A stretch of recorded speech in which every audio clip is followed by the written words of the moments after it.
Coming up on today's show, we'll find out if Brian's going to be wrong about the World Series, like he's been pretty much the whole World Series, and it's Fan Mail Friday, so we'll be answering your burning Yankee questions on an all-new live edition of Locked On Yankees.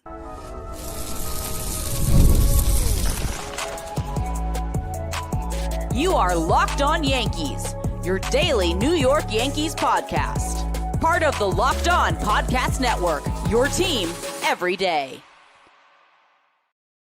Welcome to Locked On Yankees, which is part of the Locked On Podcast Network, your team every day. Thank you for making us your first listen every day. I'm Stacey Gotsulias. He's Brian McKeon. We're both lifelong Yankee fans. We've both been covering the Yankees for a very long time. With writing and podcasting, it's about 15 years for me. For Brian, it's close to a decade. So there's a lot of experience here on this show. And whether you agree with us or not, that doesn't matter. We know a lot about the Yankees, don't we, Brian? I'd say so. Yeah, I'd agree. Yeah. Today's episode brought to you by FanDuel. Right now, new customers can bet just $5. If your bet wins, you get $300 in bonus bets to use across the app. So download the app today. Coming up on today's show, we'll preview Game 6 of the World Series, which begins in about an hour. Yeah. As we're doing this live stream. But first, it's Fan Mail Friday. And if you're new to the show, we do this every week. We answer questions about the Yankees, about baseball, about anything that people ask us. And we have a Locked On Yankees Insiders Club. They get top priority. And every week we start with Betty. And I love this so much because you'll see why. Betty says, "This World Series is bringing out the worst Yankee fan in me. I'm seriously nauseated at the thought of Toronto winning and Vlad getting a ring." She put a puke emoji if you're not watching. "And they'll brag that they're the best team in baseball when clearly they are not. Top that off with teams hiring new managers while we're stuck with the main reason we're never winning the World Series. Makes me literally scream." Sentiment is shared, Betty. It is a nauseating feeling for Yankee fans, certainly. And the idea of seeing Vlad get a ring before Judge is pretty disheartening. Not going to lie. Like, that kind of hurts, especially because the Blue Jays don't have as much money invested in their team. Don't necessarily have the talent the Yankees have had over the last few years. This one hurts. Not going to lie. I would agree with that. Also, because things looked so promising, right? After the rebuild in 2016, not really rebuild, just getting rid of A-Rod, Tex was leaving, bringing the baby bombers up. 2017, you get to a seventh game in an ALCS and you think your future is bright. And for the most part, if you're a regular team, what the Yankees have done since 2017 is not terrible. But for the Yankees, it is. And Judge's window is just getting smaller and smaller, and you're seeing other people winning World Series ahead of him, like Shohei Ohtani, and now it might be Vlad Jr., and it's just frustrating. Well, and that's the best point, right? After the 2017 season, if you told any Yankee fan they weren't going to have a championship by 2025, I mean, they would have thought you were crazy. Right. It's an 8-year period where going to the seventh game of the ALCS, you thought they were on, right there at the pinnacle of teams that could possibly win a championship in the next couple of years. And now you've seen 8 seasons go by without a championship to that team's name. It's again, it's the word is disheartening because of all the teams that have had success without you. Yeah. Let's go to David F. He says, with the offseason moving into focus, and we all know Cashman and the Yankees' philosophy is surprising, what move could they see the Yankees making that is potentially unexpected from a personnel standpoint?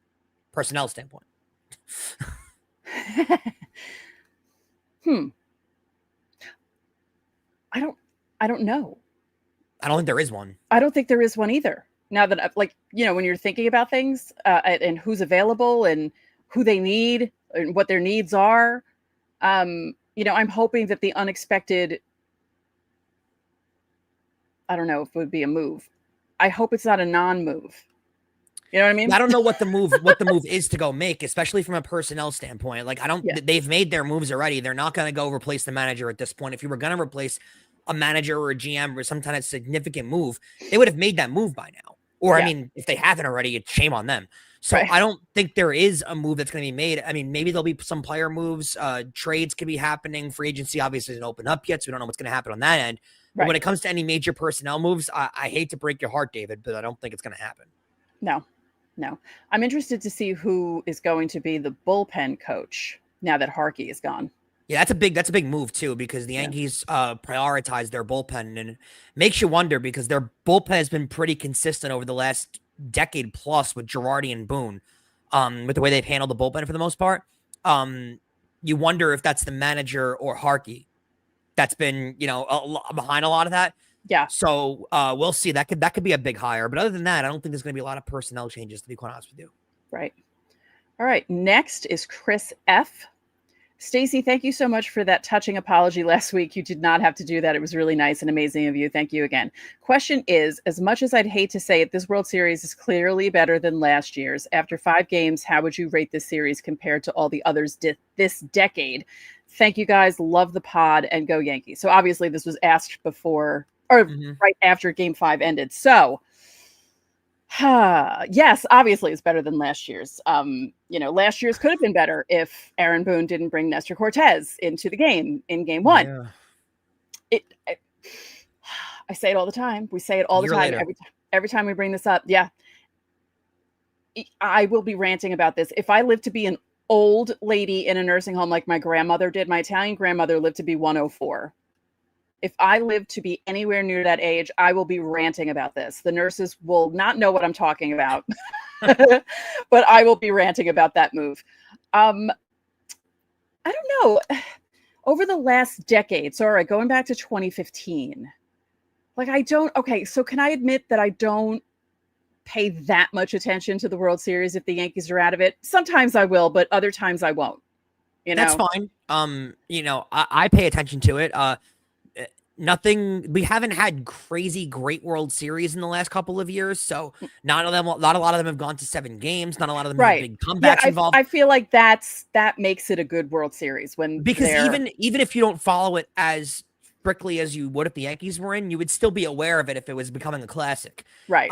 So the fact that you're not there with the late world, it's kind of proving the point that there haven't been a lot of great World Series in the last few years. Again, the bet to me, no one's going to ever top that Cardinals-Rangers World Series. Nothing beats that year. That was just one of the best ones ever. Other than that, I mean, we're having the great performances. We'll see if the Dodgers can come back. Hopefully they can, for my sake. We'll see if that winds up happening. But overall, I don't think it's been an all-time classic. It's been a good World Series. Right. Let's go to Malachi, who rejoins the show and says, if the Dodgers win the World Series, do you think they will be starting a dynasty? And do you think the Yankees should get rid of Austin Wells and get a different catcher? Or do you think they should keep him and get a backup catcher? What crazy deals the Yankees could go after other than Tucker, Grisham, or Bellinger deal? Do you think they should do any of them? Malachi, that's like 8 questions. Yeah.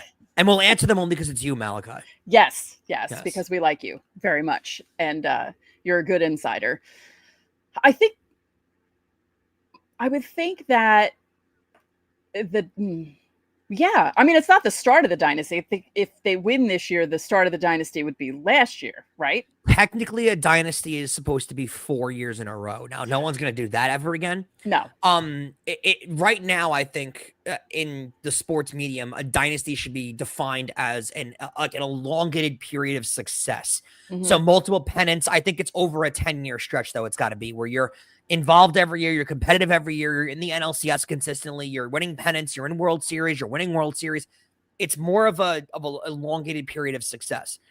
I think, they would definitely have to win this one, and they would have to stay in the mix for the years coming forward. I don't think it's quite a dynasty yet, but I think if they win this year and then continue to go to NLCSs and go to World Series, then they would enter the dynasty conversation. Right. I don't think they should get rid of Austin Wells. I think there is still something there with Wells because you see the flashes of it. So I don't think that they should get a different catcher because you saw what happened when they did bench him. He suddenly woke up a little bit, but I'm still mad at him for that awful at bat in that last game against the Blue Jays. I will also think about that for a long time. You got to remember too, Stacey, not every catcher is JT Realmuto where they're putting up crazy numbers or Will Smith, who's hitting 20 home runs a year and hitting, 300. If Austin Wells can give you the average numbers that he's given you throughout his career, I think you sign for that. So I don't think it's necessarily replace Austin Wells, but you do have to get a backup right-handed catcher. That is, and that's going to be a move they'll make. I don't think it's going to be anybody who's a star by any means. Right. But they are going to go after a right-handed catcher to just fill that role because you can't go forward with 3 left-handed catchers. Right. And then crazy deals. I guess we really have to wait to see who's going to be available. And yeah, I don't know who to expect right now. Yeah, I don't either. Sorry, Malachi. Okay, next one. Richard S. Who is more likely to get moved this offseason as a part of a package, Heel or Rice? I would say Heel. Just because of the abundance of starting pitching they have in their rotation. Not for the start of the year, but towards the middle of the year and the end of the year, obviously. They're going to have all those guys back. I think that's more what they're looking forward to. I don't think you trade a guy like Ben Rice after he's finally met his potential. Now, there is an argument that his value is the highest it's ever been right now, but I don't think you can really justify moving him at this point in time after he's had his best season by far. You have to see this one through and see if you developed a star on your own. Right. And let's see what Eric S. had to say. He says, would you sign Bo Bichette and move him to another spot when Volpe returns? No. It's going to cost too much. It's going to cost too much. On the defensive side, he has some issues. I know he's great offensively, but he's going to cost too much, and I don't think it's worth it. And Volpe's got the history of a Gold Glove. Yeah. Right? Like Bichette's got a history of bad defense. So if you think Volpe's bad, you're going to hate Bichette. I think just from a baseball standpoint, while you have Volpe still on a rookie deal with arbitration coming up, you can't justify paying Bo Bichette $30 million when there's other holes in the roster. Right. I would agree with that. All right. Don't forget, subscribe to the channel. Hit the like button on our videos. Hit the notifications so you know when our videos go up. You can also listen to us on every podcasting platform available. We also have a TikTok. Follow us there at _Yankees. Are we updating that? Because there's nothing really happening, right? We will when things happen. If signings happen, if trades happen during the offseason. But with the Yankees not playing, it kind of is hard to do something on TikTok. But follow us there anyway, because once the offseason kicks into gear and things are happening, things will be posted there. So coming up next, we'll be answering more of your Fan Mail Friday questions. We have one more insider question, and then we head on over to the YouTube questions. So stay tuned for that. What's up, guys? This episode is brought to you by PrizePicks. You and I make decisions every single day, but on PrizePicks, being right can get you paid. Don't miss out on any of the excitement this sports season. Whether you're following the NFL, NBA, or both, there's no better time to jump in on the action. If you haven't tried it yet, PrizePicks is the simplest way to play. Just pick more or less on at least 2 player stat projections, and if you get them right, you win. It takes less than 60 seconds to make your lineup, and you can play anywhere PrizePicks operates, including California, Texas, and Georgia. Now, I've been using PrizePicks during both football Sundays and the NBA tip-offs, and it keeps every game exciting. I like picking my favorite players like Mahomes and Steph Curry to see my predictions pay out. The new Stacks feature is also a game changer. It can now pick more or less on Steph's projections, threes, and assists in the same exact lineup. Plus, if one of your players leaves early with an injury, the injury reboot saves my lineup from a loss. Download the PrizePicks app today and use code LOCKEDONMLB to get $50 in lineups after you play your first $5 lineup. That's code LOCKEDONMLB for $50 in lineups after your first $5 lineup. PrizePicks, it's good to be right.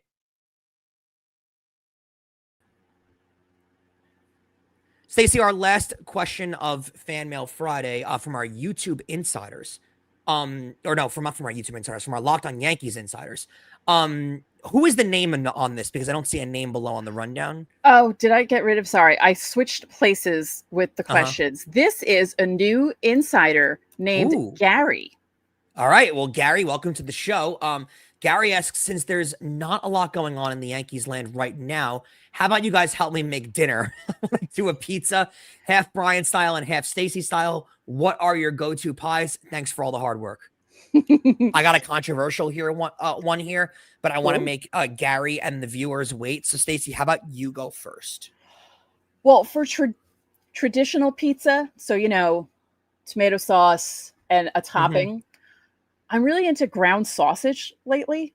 Okay. On top of the pizza, I don't know. And then going non-traditional, like I like white pizza, but I also like chicken bacon ranch pizza, which I know as a quarter Italian person is like sacrilege, but I do like non-traditional pizzas sometimes.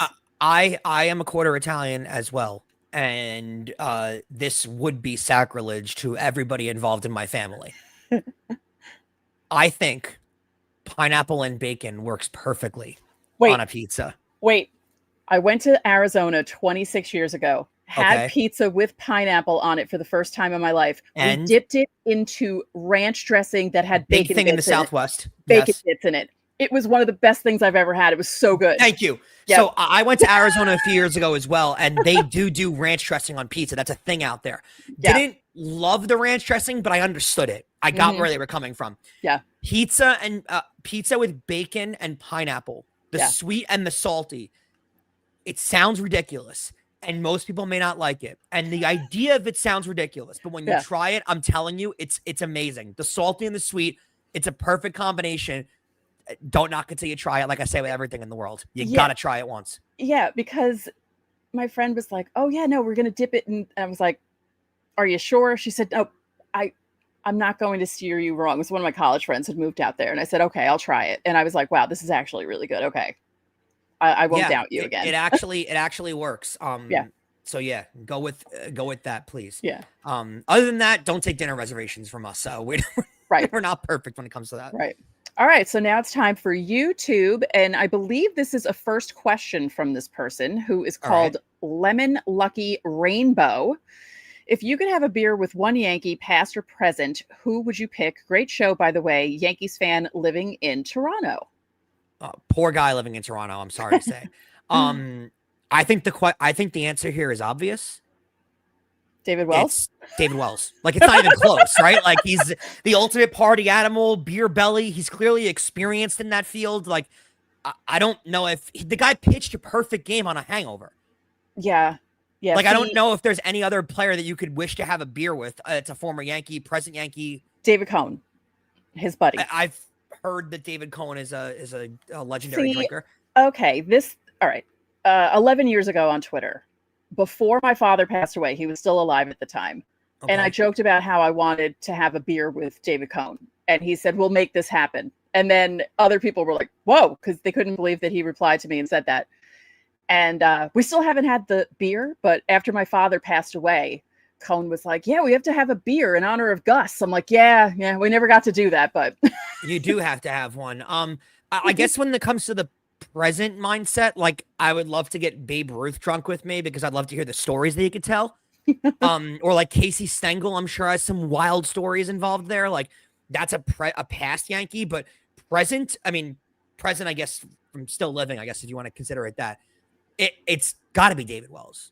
Yeah. There's no one else. That's the only option, I think. If we're going present, I kind of want to drink beers with Austin Wells and Ben Rice. I actually thought of Austin Wells too. Yeah. They were going a little crazy there in the locker room. And I was like, oh, they could have been, like, if I were 25 years younger, they could be really fun to hang out with. For sure. Yeah. Let's hear from Big Georgie 333. I'm sorry if I'm too late. I was wondering, what was your first game or moment that you look back on now that made you fall in love with the Yankees and become a fan? Thank you so much and enjoy the show. Well, you are not too late, Big Georgie. No. I would say going to my first game. I liked watching the Yankees on TV, but it's such a different experience walking into the stadium, and especially when you're a young kid and you just see how big everything is. And I just remember nearly everything about that day, the sounds, the smells of the food, and everything that was going on, what I wore that day. Like, it's so ingrained in my brain. And that was 42 years ago. And it still feels like I was there yesterday. It was the greatest experience of my life up to that point. Let's play a game that's going to make you hate me. Sure. What year was your first game? 1983. Okay, 2003, 20 years later. My uncle took me, but the memory that I have ingrained in my head is from a game that I went to in 2006. My Aunt Jeanette and Uncle Owen took me to a game at Yankee Stadium, and for some reason, when you took the 4 train up from Manhattan to the Bronx, it went slightly past the old Yankee Stadium, and you saw through a crack in right field that kind of like showed the stadium. Oh, yeah. For some reason, that memory is still ingrained in my head from my childhood. I was 9 years old at the time. Yeah. So that memory is ingrained in my childhood from just seeing the crack of the stadium and seeing through and seeing the field and the lights and everything. That is the specific imagery in my head that still lives to this day when it comes to being a Yankee fan. Yeah, it was always kind of cool. I didn't usually take the 4 from the south to get to the stadium because of where I lived. Like when I was living in Rockland, we would take the 4 from Woodlawn down to Yankee Stadium. But occasionally from work, if I was working on the east side, I would take the 4 up. And just coming out of the tunnel and seeing the stadium was so cool. Like I always thought that was really neat because when you take the B or the D, you're coming up out of the underground. It's something that's lost in the modern stadiums. Every old stadium had the little tunnel that you walked through to your section that you kind of like it opened up and you saw the field. Yes. New stadiums don't have that, whereas old stadiums kind of did. Yeah, because they were more cavernous. The old stadiums. I do miss that aspect of it too. The tunnel walkthrough where you see the field open up. Yeah, because like you're in this dark, dank area, and then all of a sudden it's green and beautiful. Yep. Yeah, exactly. Casey Cotreau, what was the best game you've been to live? For me, it was Brett Gardner's debut on the roster. Oh, so June 30th, 2008. Pretty cool. Wow. Okay. The best game I've ever been to, to me, it's just always sticks in my head for some reason. It's the 2017 comeback against the Astros. Yeah. That game will live in my head forever. It was game 5 of that series. Gary Sanchez with the big double, Aaron Judge with the big double off the wall. That felt like a coming out party for all of that baby bomber era. And I was convinced at that point they were going to the World Series that year. I was. And if the Astros didn't have those final 2 games at home, Yankees probably were going to the World Series that year. But that moment sticks in my head as, I mean, there's been other great games that I've been to, but when it comes to when you take into account the stakes and everything, that's the best game that I've been to. Best game that I've been to live happened 24 years ago tonight. I was heading into Yankee Stadium 24 years ago tonight to watch the Yankees Diamondbacks game 4, where Tino hit the tying home run with 2 outs in the 9th and Jeter hit the walk-off in extra innings. That game was, those last 2 home runs were unbelievable to the point where I permanently damaged my vocal cords 24 years ago tonight. And if I go out and I talk at an elevated level, I will be raspy for the next like 2 to 3 days because Interesting. I wonder if that has to do with my diagnosis because I'm raspy on a 24/7 basis. So yeah. I lost my voice after that game. I lost my voice for 5 days. Wow. That's a record because I've been to plenty of Motley Crue concerts and I have not had that level of vocal between the screaming during the home runs, the yelling, walking out of the stadium, just chanting, "Let's go Yankees," the entire time it took us to get out of the stadium, which was about 45 minutes, walking through the old bridge from the old stadium to where the parking lot. It was nuts and loud and love it still 24 years later. Core memories, I guess, if you could consider them. Do we have time for the last 2? We should push them back. We should push them back. Yes. Let's push them into segment 3. So coming up, we will answer the last 2 questions for Fan Mail Friday, and we will also try to predict what's going to happen in the World Series next. The NBA is back, and there's no better place to get in on the action than with FanDuel. It's the official sports betting partner of the NBA. Even if you miss the start of the game or want to ride the hot hand, FanDuel has live bets on everything from who will score next to fourth quarter comebacks. Plus, you can even combine your live bets into a same game parlay for a shot at a bigger payout. Now, I love getting involved in the New York Knicks this time of year, right? Season starting, we're all about the confidence, but teams can fall behind early in games. And I love betting on the Knicks when they're behind to be able to get back into the game, potentially get a big comeback, and riding those hot money lines can make you a lot of money throughout the NBA season. Plus, getting involved in NFL football Sundays, it is the best, most wonderful time of year, the month of October. Nothing is better, and it keeps every game exciting, especially when your team is able to make that late game push. Right now, FanDuel is giving new customers $300 in bonus bets when your first $5 bet wins. So head over to FanDuel.com and sign up to play your game with FanDuel. It's the official sports betting partner of the NBA.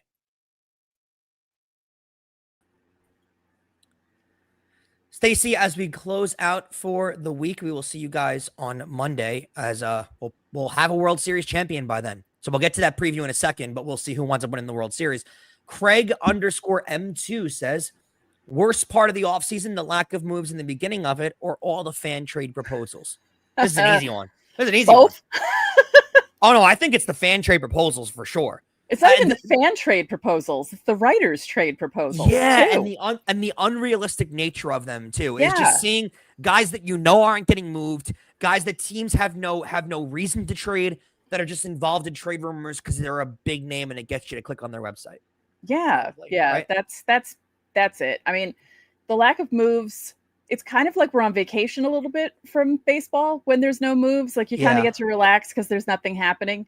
But yeah, I really don't like all those trade proposals. Not at all. Yeah. All right. So our final question of Fan Mail Friday for the week from Kevin Sweeney.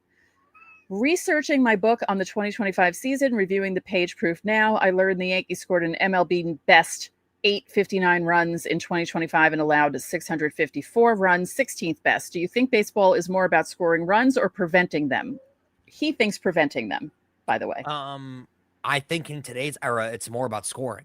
Yeah. I think it's more about scoring through 162. It's more about trying to prevent at the best rate possible in October. Yeah. I would agree. But I think with you're that. building your team for 162. And I think more often than not, their teams are building teams now to prevent. Now, if you have the finances to be able to do both, right, like Dodgers, right. That's the goal. But we'll see. Speaking of which, that's the goal for the Dodgers. They've built their team that way, and one of their top financial prizes, I guess, is Yoshinobu Yamamoto, who is starting in about a half hour from now.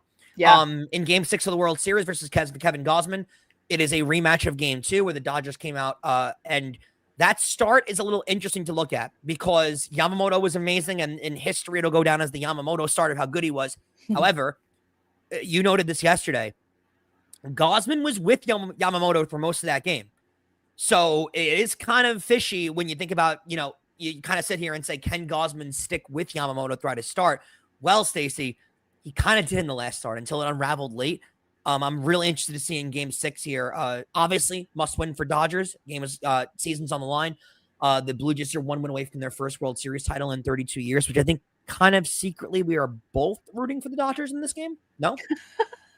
I don't know. I keep changing my mind all the time because part of me doesn't want the Dodgers to go back to back because they'd be the first people to go back to back since the Yankees did it. But then there's the part of me that doesn't want the Blue Jays just because there are certain people on the team that I don't want getting rings. So it's really, I don't like this World Series matchup at all. I think it's unfair to me. And how dare you?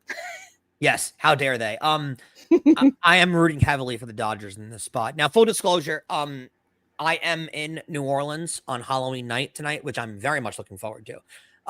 So I'm going to be out on Bourbon Street. I'm actually going to a concert at Preservation Hall, which is the origin of jazz music, where it all kind of started, an old jazz hall from, forever ago that is on right off Bourbon Street. So I'm going to a show there tonight, and then I'm going to celebrate Halloween on Bourbon Street, which should be a lot of fun. I'm very much looking forward to I don't know what to expect. So I'm very much looking forward to it. But I'm going to be monitoring the World Series, probably from the TV at the bar. Right. I'll be that guy tonight, watching the game at the bar while everyone's in their Halloween costumes having fun. This could be a dangerous night for me because I'm going to be very emotional because I don't want the Dodgers to lose this game. I very much want a Game 7. I want to watch more baseball. So I'm openly rooting for the Dodgers tonight. Game 7, not 100% sure. But I agree with you. I think we're in that spot where, as Yankee fans, it would mean more to us from a negative standpoint if the Blue Jays won as opposed to the Dodgers winning. Right. And the Dodgers, most of those guys have already won a championship. So if they get a second one, what does it matter? But the Blue Jays getting their first would bother me. It just would. I would agree with that. I mean, would it be nice for the city of Toronto? Yes. Would it be nice for us? No. Because it would just be really annoying. Jared Williams says, is it wrong that I don't want to root for any of them? No, not at all. I mean, you don't have to have a rooting interest. No. You could just watch as a sports fan. Look, there is that too. I'm one of those old school people. I root for the Yankees. Yeah. They're my team. I don't have a secondary team. I don't have an NL team. I root for the Yankees. That's my one boomer thing that I don't think it's a boomer thing. I actually don't think it's a boomer thing. I think it's a sports fan kind of gospel. You can only root for one team. There's only one team you could be a true diehard fan of. There are a lot of people who act like they root for like 4 teams at the same time. No, like, you don't get that. You don't get that. It's no, called favorite that's for a reason. It's one above all else, like all others. That's what favorite is. I think you can have like a pull or a draw towards another team where you kind of appreciate what they do. Like in hockey, I'm a big Ranger fan, right? But I do love what the Vegas Golden Knights do. Mm-hmm. I love the city of Las Vegas. I love their arena show. Like I love everything they do as an organization. But if the Rangers ever played the Golden Knights in the final, I'm rooting for the Rangers. Yeah, right. Like they're like I don't think there's not the Golden Knights are nowhere near on the level of the Rangers are for me. I think you can have a second team you pull for, but I mean, I don't believe in the rooting for 2 teams at the same time. You can't. No one's got that much emotional capacity in themselves, do they?